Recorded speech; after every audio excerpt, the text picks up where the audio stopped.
নমস্কার বন্ধুরা, কেমন আছো তোমরা সবাই? আজকে আমি বানিয়ে দেখাবো দোকানের মতন মুসমুসে আলুর চিপস। কোনো রকম রোদে দেওয়ার ঝামেলা ছাড়াই আমি আজকে চিপসগুলো বানিয়ে দেখাবো মাত্র 5 মিনিটের মধ্যে। তো এখানে চিপস বানানোর জন্য প্রথমে আমাদের লাগবে আলু। আমি এখানে 5টা আলু নিয়েছি। আলুগুলো খোসা ছাড়িয়ে ভালো করে ধুয়ে তারপরে কাটারের সাহায্যে এরকম পাতলা পাতলা করে কেটে নিব। তোমাদের কাছে গ্রেটার থাকলে গ্রেটারের সাহায্যেও কেটে নিতে পারো। আলুগুলো আমার পুরোটা কাটা হয়ে গেছে। তারপরে আমি পরিষ্কার জল দিয়ে ধুয়ে নিয়েছি। আমি এখানে একটা সুতির কাপড় নিয়েছি আলুগুলো শুকানোর জন্য। তোমরা চাইলে রোদের সাহায্যে বা পাংখার নিচে রেখেও আলুগুলো শুকাতে পারো। তো কাপড়ের পরে আমি এখানে ভালো করে আলুগুলো ছড়িয়ে দেব। আমি এখানে মিডিয়াম সাইজের 5টা আলু নিয়েছি। তোমরা চাইলে এর থেকে কম বা বেশিও নিতে পারো। তো কাপড়ের অপর পাশ দিয়ে এইভাবে আমি পুরো আলুর জলগুলো শুকিয়ে নেব। দেখো বন্ধুরা, খুবই সহজেই আলুর জলগুলো শুকিয়ে গিয়েছে আর মানে ঝরঝরে হয়ে গেছে।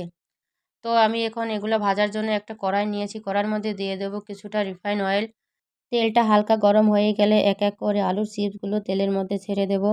বাচ্চারা চিপস খাওয়ার জন্য বায়না করলে দোকান থেকে আর কিনে আনার দরকার নেই। ঘরে খুবই কম সময়ে আর কম খরচে এরকম দোকানের মতন মুচমুচে চিপ বানিয়ে দিতে পারবে। তো আমি এক এক করে সব চিপসগুলো এরকম লাল লাল করে ভেজে নেব। দেখো বন্ধুরা, আমার সবগুলো চিপস ভাজা হয়ে গেছে। এগুলো চটপটা বানানোর জন্য আমি উপর থেকে দিয়ে দিয়েছি কিছুটা বিট লবণ আর দিয়ে দেবো অল্প একটু লঙ্কার গুঁড়ো।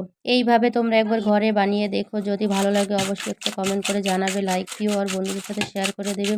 এরপরে চিপসগুলো ভালো করে ঝাঁকিয়ে ঝাঁকিয়ে মশলার সাথে মিশিয়ে নেব। হাত দিয়ে মাখতে যাবে না, তাহলে কিন্তু চিপসগুলো ভেঙে যাবে।